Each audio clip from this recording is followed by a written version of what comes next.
Hey y'all. So today is October 8th. I have a quick word for y'all that I just want to share real quick.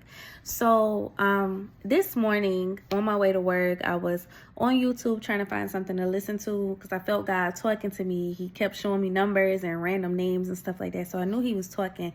He brought up my last podcast video, the one where I told y'all I was waiting for my friend and stuff like that. So he brought it up, and initially I clicked off it because I'm like, I'm not gonna watch that. Like, I know what I said, but I felt the urge to go back to it and to watch it, and so I did that. So I went back and watched it, and I all of a sudden had this,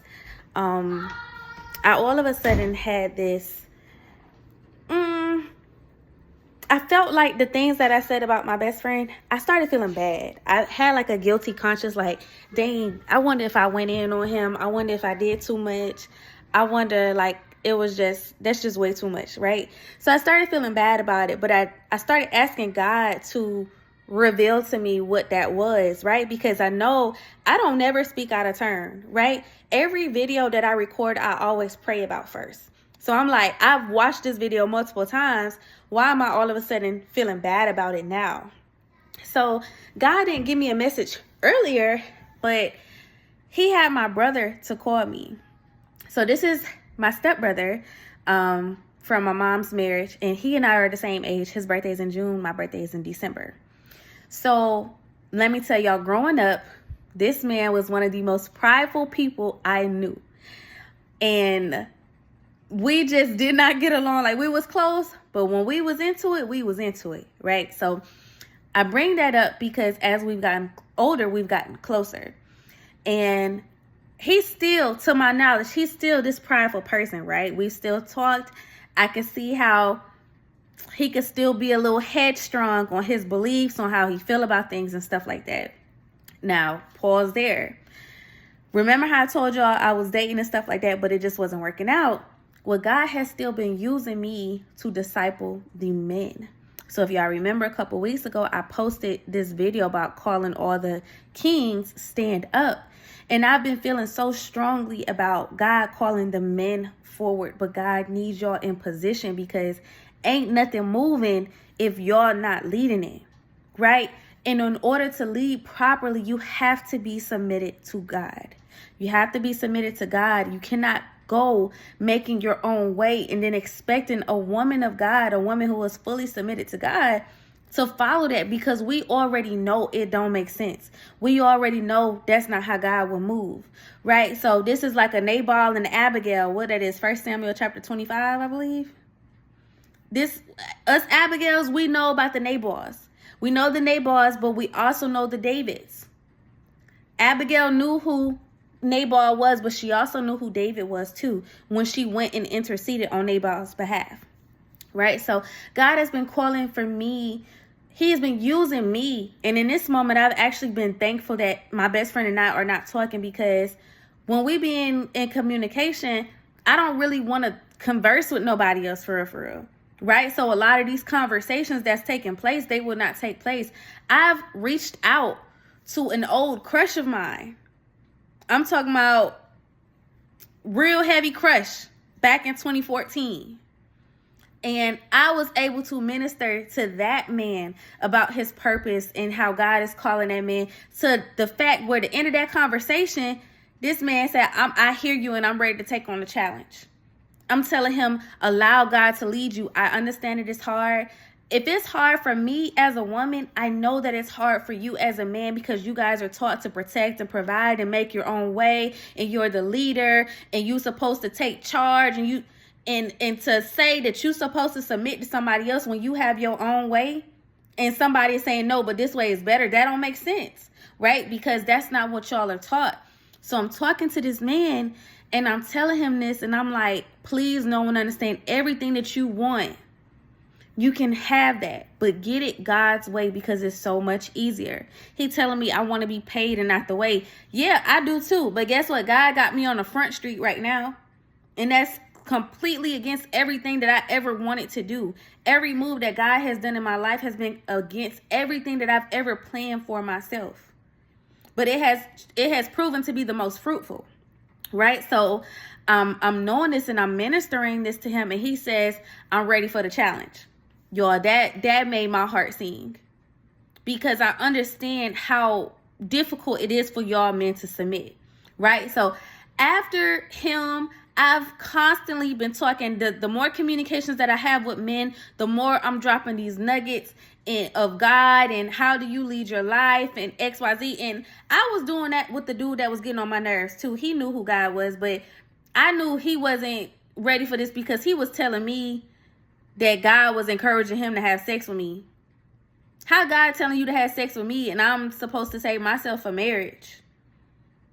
And you flirting with me and I'm talking, I'm like, I don't think God wants us. Now, me and the big guy, we talk about everything. So he telling you, let's not. Because one thing about me, every decision that I make is a decision that I make. I don't put the devil in it and I don't put God in it. If I do something, I'll take it up with me and I'll accept the punishment and I'll accept everything that come with it. But I will never say God will allow me to do that, or God, I don't bring God in nothing that I ain't supposed to be doing. If I do something that I know I'm not supposed to be doing, I will never tell God he allowed it or he let me do it or the devil pushed me. It will never. I'm grown. Aaliyah did it. Aaliyah wanted to do it. I'll deal with whatever you give me, God, but I did that, right? So I just knew in conversation with him, them nuggets wouldn't penetrating like that. If you telling me that God is okay with you trying to have sex with me, them nuggets ain't penetrating. So whatever. So I have been feeling like my calling has been, right now, I don't know for how long, but it has been shifting towards men, covering men and leading men to God. Because like I said, God is needing these men to stand up and take charge. It's a lot of stuff he trying to do. It's a lot of stuff, and he needs those heads to be at the top. Let's come back to my brother. My brother has never been no religious person. So he's celebrated Hanukkah. He has been in a mosque. Like he's done these different things, and he just does not identify as a religious person, right? So I haven't talked to my brother in some days. I've actually been calling him like every day for like the past week. He's been too busy, but he finally called me back today. And we have our talk. We talking about everything. And I asked him, who does he believe in? And he does say God. He does say God. However, his belief in God does not look like my belief in God, right? And this is where discernment comes in. Because you have to be able to know when a person, when you are with a fellow believer, and when you are with somebody who is false teaching or a false prophet, or somebody who just blowing smoke up you, somebody who just telling you what you want to hear. Because there's plenty of people when you dating and they know that you are a man of God or a woman of God, they will try to be whatever it is that you want them to be picked or to be chosen or to do whatever, and then they come in and ruin your life. Right? So that discernment comes in, and that just made me think about the guy. He was talking God with me as well, but there's no way you talking God and then you talking that, and then we're not talking about the same God. We can't be. But let me stay on top of it. I never thought about that before. But you have to have that discernment, because you have to be able to know when a person who worships God for real, that worship may not look like your worship. And there's a person who worship may be greater than yours, and they further from God. They the furthest from God you will ever know. So I'm talking to my brother, and he tells me he believes in God. He said he believes in a higher power, God. God is the one over all the sources, XYZ. So, okay, that's a standard answer. Now, I didn't know that he was going to put a name on it, right? There are a lot of people who will say, yeah, I believe there's a higher power. For me, my next question is, well, does your higher power have a name? Like, call his name out. What's his name? Is it Allah? Is it God? Is it any of the other people? Call his name out.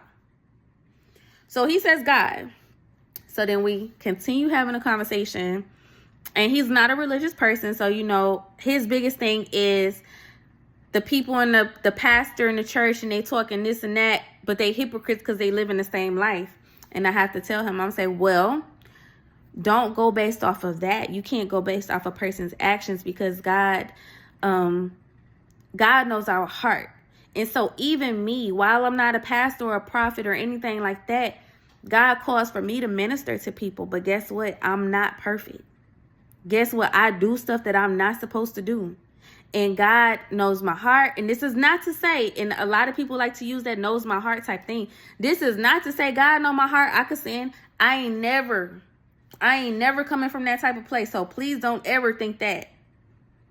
I'm saying, when I say God knows my heart, I have done some crazy things that I'm not supposed to do. And I shouldn't even say crazy, because I shouldn't even be talking like that.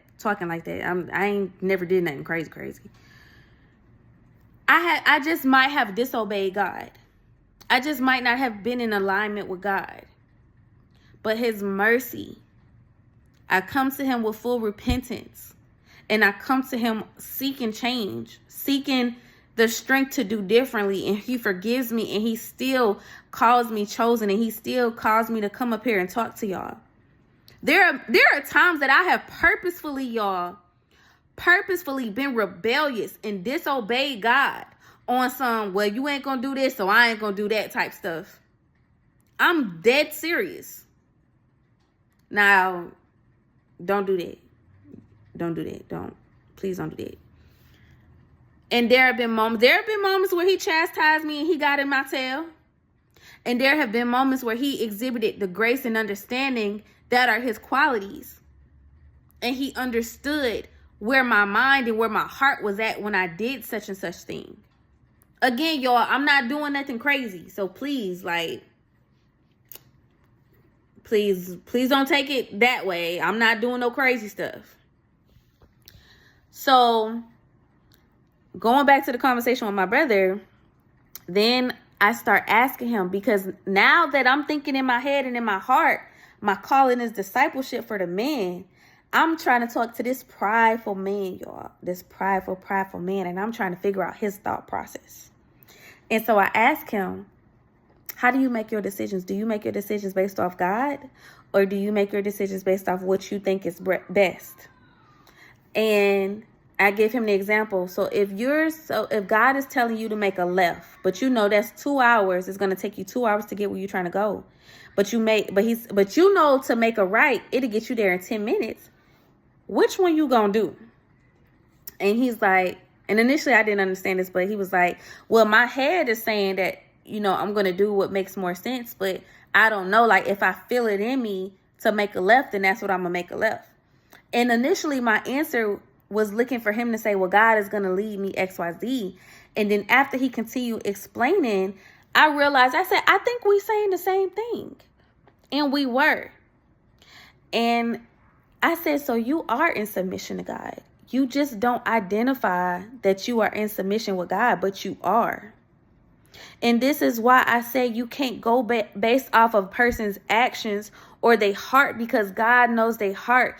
Y'all, what happened to me, to my mind and to my heart, and listening to my brother, remember my discernment, so I know when something ain't sounding right. That man got a relationship with God and don't even realize he do. Because he has not identified that feeling that told him, oh, you need to stay late, and there was a whole car accident up there. He doesn't have a name on it, but it's God. That thing that told him to quit this job, but you don't have nothing lined up. That's God. He don't put a name on it, but it's God. That thing that had him move from New York to Delaware, it's just the doors opened up. It's not the doors opening up. It was God. But he recognizes that it's not him. It's not his doing. It's God. Right? He just hasn't put a name on it. And so that's when it ministered to me that a lot of people's worship looks differently, especially with the men, because what I am coming to understand when it comes to the men, like I said, they are taught to be providers and protectors and to make their own way. Well, what is submission? Submission is yielding to another person's way of thinking or way of doing things, right? So the example that I gave my brother, Okay, say you tell your girlfriend, hey, I really want cookout tonight, so let's go to cookout. And she say, well, I really want Red Lobster. Can we go to Red Lobster? And you say, yeah, let's just go to Red Lobster. We can go to that. That's submission. Like, whether y'all know it or not, and the men just always want the women to submit to them. That's what submission is. Just yielding to another person's way of thinking or doing things or acting things out. It means listening to them and receiving what they have said. So I see where it's a struggle for the men to listen and follow God, because a lot of what God's doing is just doesn't make sense. And I always bring up me quit my job. That's not going to make up sense to nobody. Quit my job while I'm 2 months behind on my mortgage and I don't have no money. That don't make sense. And I told my brother that, I'm like, could you do something like that? And he's like, nah, you trying to have people walking on the edge, living on the edge. I said, yeah, walking with God is living on the edge and trusting that you're not going to fall. And that's exactly what it is. And so, you know, for the men, as God is calling y'all to submit, what he's asking you to do, it may not make sense, but that's okay. If you feel that unction in your heart, if you feel that unction is not the word I need to be using, y'all. Well, yes, it is. I'm going to use that. Me and my brother looked it up today. But if you have that unction in your heart to do something, but it just don't make sense to you, please just do it. Please just do it. I'm talking about not just a feeling, not just a flighty feeling, but I'm talking about that feeling that stayed in you. That thing, you think about that thing day and night.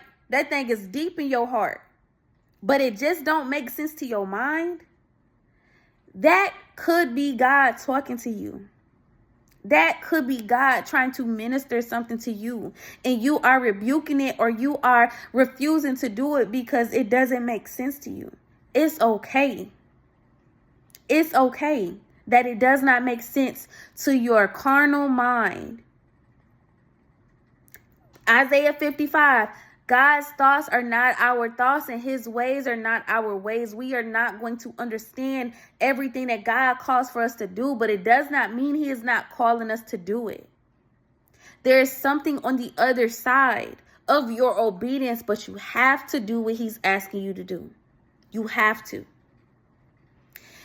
The message, though, even though I keep going back into obedience, the message is that submission does not look the same way for everybody. Submission may not look the same for person to person to person. Fellas, I want to encourage you that, first off, being in submission to God is the greatest thing that you will ever do, because you have his covering over you. So if you make a mistake and if you mess up, he got you. You ain't even messed up because he gonna turn it all around. Romans 8:28. Submission to God does not make you weak. It is the strongest thing that you can do, because you get the strength from him to carry everything that he is calling for you to carry. You won't have to worry about struggling by yourself, because you're with God and you're with the people that God brings you with. You know it's hard struggling on your own, not having the support that is led by God. Not having those divine partnerships and those divine friendships and those divine business plans. That's what's hard. That's what a struggle is. But when you're struggling with God, it's hardly a struggle. I'm lying. It's a struggle. It's a struggle. I'm sorry, y'all. It's a struggle. But you got God. And so that's supposed to ease the struggle up a little bit. But I ain't going to hold y'all. It's a struggle. It's a struggle. I'm trying to be motivational, but I have to be honest, because I don't be wanting people to walk with God and just think that it's going to be peaches and cream, because it's not.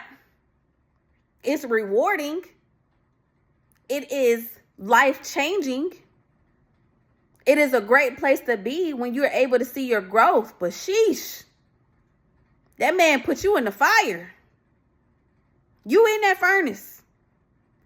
So the men, I just want to encourage y'all when it comes to submission to not think that it is a weak thing. It is only great to not carry the burden of the world by yourself. Y'all men are taught from birth to carry everything on your own. Even as kids, little boys who is the only boy in the house, it's 5 girls in the house, and the little boy, 5 years old, having to do all the manly stuff in the house because he the only boy in the house. I don't play that with my child. My child is a child. My child don't have no manly position in this house. He don't have no king position in this house. He know I'm the queen. He know he the prince. He not no king. He don't have no manly position. These women be having their kids out here fighting their boyfriends and stuff. You calling your son, something happened with you at the store, you calling your son to protect you. I don't do that. I'm the protector. I'm his mother. I'm the protector. Men are taught from these young age to just be protectors and providers, and they don't have nobody to take care of them. They don't have nobody to lean on. They don't have nobody to help them carry the burden. And then you meet a woman like me, and you don't even know how to let that in for real. Because that's not even what you taught. But that is what you should desire. You should desire a helpmeet.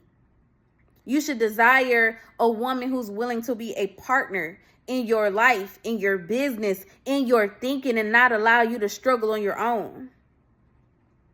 But y'all don't know how to do that because y'all don't want to submit. And you can't submit to me as a woman. You can't yield to my way of thinking. You can't listen to me if you're not willing to listen to God. If you're not willing to yield to what he's telling you to do. So the message is to encourage the men to submit to God, submit your heart to God, submit your will to God. You have your plans, and there's nothing wrong with your plans, but take them back to God and allow him to sprinkle his anointing on that. You want that anointing. You want to know that God's covering is on you in whatever plans you have. You want that. And then to us women that God is pulling up, please don't judge your spouse or the people around you if their worship and if their love for God does not look the same as you. Please don't judge them if they can't put a name on this feeling, but you have the discernment and God has ministered to you that what they are talking about is the Holy Spirit within their life, but they are not ready to put a name on it.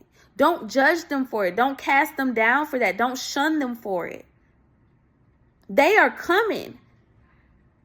My brother 2 years ago would never say what he said to me today, ever. That's why I was so excited to call him when I was talking about my discipleship with men, because this is the most prideful man I've ever met. One of them. He ain't the most. He's one of them, though. He's the one that I've known the longest because I grew up in the house with him. And to hear him talk the way that he talked, that did something to my heart. That did something to me. And to know that it was so different. And I take this back to my video because, God will minister things to me about people before they ever say anything, but they will come back and confirm it. So where I said things about my best friend and how he might not be in submission to God, I'm not wrong. I'm not wrong. God ministered this to me months ago before we even had the conversation that we had on September 20th. That just revealed it. That he don't want to move on certain stuff because it don't make sense. He can't, but and this is not about him, but like I said, what started this was I started feeling bad. Like, did I say something wrong? Am I bashing him? Am I exposing him and not protecting him from the world? And I'm getting emotional, and God showing me my brother. It's just like, I know when God is in somebody. I know when I see a person that's in submission with God. I know when I see a person that's struggling with that submission with God. And I know when I see a person who just don't want to do it. Who just would rather follow their own way. I hope I don't cry on her because I ain't got time. That's too vulnerable, y'all. I'm not there yet. But, I needed that confirmation because I felt bad about that. I don't do no bullying, and I don't do no anything that I come on here and talk to y'all about. I hold a lot of stuff back because I'm not here to make nobody look bad and make myself look good. I'm not here to do that. So for all the different times that I've seen this video and I felt how I felt today, like I felt like I was talking down on him. And I'm thinking maybe he is in submission to God, and maybe I just heard wrong, and you know, maybe I'm wrong. I'm dead wrong. And then my brother finally calls me back. I've been calling him every day for a week, and he finally calls me back today. And it's so clear. I see God in that man's life. It's so clear. He ain't say God's name not one time, y'all, other than the fact that he said he believes that there's a higher power and he put God's name on it. He ain't put God's name on nothing else. He didn't single. And I'm saying we even went into him saying he don't think everybody should credit God for everything, like knowing that human effort makes, like if they got the job, instead of just saying God is who gave them the job, like acknowledging the fact that they worked hard and they got their skills and they got XYZ, they got the degree and everything. He's not willing to put God's name on nothing. But I see God in that man, y'all. And I'm telling you, this is a Nabal. He was a Nabal growing up. He was very prideful. And I see God in his life without him even saying God's name. Without him even acknowledging that it's God in his life that is causing him to make certain decisions. I see it. And I thank God for ministering that to me, because if I would have, I haven't thought about it since earlier. But had I thought about it again, that I might have like dissed my best friend, I would have reached out to him and apologized. And I don't apologize to nobody unless God tell me to. So I wouldn't have wanted to do anything that I'm not supposed to do, but I know how I feel in my heart. And if I ever feel like I hurt somebody, you got to know that I'm sorry. Because even if I meant what I said, I don't ever want to hurt nobody. So I thought that was so crazy. I thought that was so crazy. And a lot of this just came together just now because I forgot that I felt bad about that earlier. I just remembered it as I was saying this. I hadn't thought about it no more the rest of the day. I thought about it on my way to work when I was driving. I hadn't thought about it no more. And it just hit me that conversation, God was trying to reveal to me that I know what I'm talking about. Because I see the God in somebody. I know when I'm dealing with somebody that's of God, even if they are struggling, even if they are still, y'all, none of us are perfect. David was still sinning, but David was a man of God's own heart. Let's take it further. Abraham. God gave Abraham a promise of the son Isaac, and Abraham went out and slept with the maid. He decided to take that promise into his own hands. Everybody that God has called as chosen has done something that will make you think that they are not chosen, that they are not in submission to God, but God will still call them and still choose them. David was a man after God's own heart. Even after he messed up multiple times, he chased God. All of these people, they chased God, but they still sinned. Being in submission to God does not make you perfect. You will never be perfect. You will always mess up. That is there are two certains. Jesus is perfect and we are not. So men, please don't think that you have to be perfect to be in submission to God. Please don't think that you have to be over here reading your Bible 10 times a day and you got to be fasting and you got to give. Please don't think that's what submission to God looks like. My brother don't read the Bible, but he knows God and God knows him.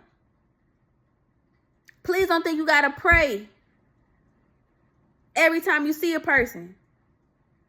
You do as God leads you. That's how you know. God is not focused on your actions. He's focused on your heart posture. He's focused on where your mind is. So this word is for the men because, you know, when you hear me and you see my passion, don't think that God doesn't minister to me. Don't think that I'm just talking based off my feelings. Please know that God leads me. And please know that should anybody ever have a question about something I say, God gonna reveal it to me, because God gonna have me make another video about it. God gonna have me make another post about it. God gonna have me have a conversation with somebody about it, because he gonna clear it up. He gonna clear up. When I posted that video, I did not know that I was gonna have to double back on it. But it's for these men. I'm not here to hurt y'all. I'm here to protect y'all. I'm here to give y'all back to God. And I'm here to cover y'all in the process. Abigail. How did Abigail intercede on Nabal's behalf when he was acting crazy and David was coming to kill him? And she done submitted herself to David on Nabal's behalf. That's me. That's who I'm here to be to y'all men. I'm here to cover y'all and make sure y'all are good. And I don't ever want no man or no woman to listen to something that I've said and think that I'm thinking that it's supposed to look a certain way, because it's not. I will know. I know in my heart. And guess what? The people who you're supposed to be around, they will know in your heart who you are. You know a tree by their fruit. I don't care about your imperfections, because God is going to reveal to me through all of that who you are. Right? And that's the same way for anybody that you encounter. Men seeing a woman, woman seeing a man, and you meeting friends. Not just romantic relationships. Family relationships too. You will know a tree by their fruit. So men, don't think that you have to look a certain type of way for God to accept you. Come as you are, how you are, in whatever location you are in. God will do the rest. He just want to know that you're going to yield to his way of thinking. He just want to know that you got your plan. This plan right here, because that's all your plan is. That's all your plan is. He got something like this. He got something that I can't do because my hands is little. Right? He just want to know that you're willing to give up your way to follow his way. That's it. That's it. That's all he needs. So, yes, I just wanted to encourage whoever needed to hear this, but I definitely wanted to say this to the men, just, for y'all to know that submission doesn't have to look another type of way, but also us women, as we are coming to cover them, don't judge them for their imperfections. Don't look at them like they crazy because they not acting how you act. Check yourself. Check where your heart is. Pray for that man and be accepting, because if God don't want that man to look how you want him to look, he don't want him to praise how you want him to praise, you still need to be able to accept him. And still you can praise and worship together. He ain't got to sing every song with you. He ain't got to go to church with you every Sunday for him to be loved by God, for him to be accepted by God. So this is for all of us to check ourselves before we be ready to check each other. Be blessed, y'all.